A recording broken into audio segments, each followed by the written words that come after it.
ఆజ్ఞించుచున్నాడు.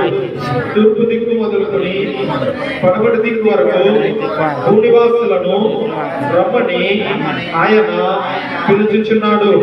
పరిపూర్ణ సౌందర్యము గల సియోనులో నుండి దేవుడు ప్రకాశించుచున్నాడు.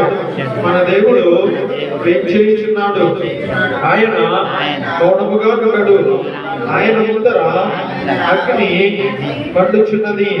ఆయన చుట్టూ ప్రచండ వాయువు విసురుచున్నది.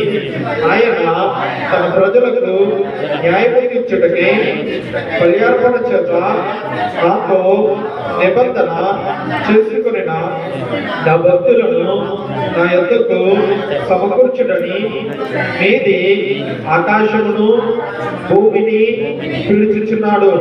దేవుడు తానే న్యాయకర్త అయి ఉన్నాడు.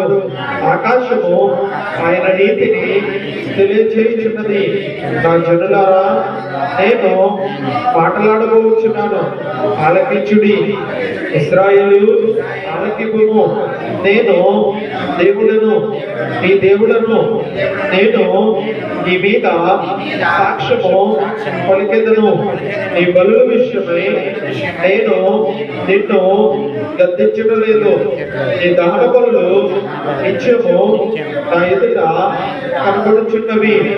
నీ ఇంట నుండి కోడెనైనను నీ మందలో నుండి పొట్టేళ్లనైనను నేను తీసుకొనను.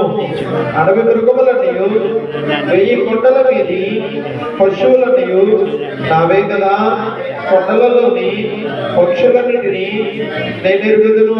పొలములలోని పశువాదులు నా వశమై ఉన్నవి. లోకములు దాని పరిపూర్ణతయు నావే. నేను ఆకలిగలను నీతో చెప్పను.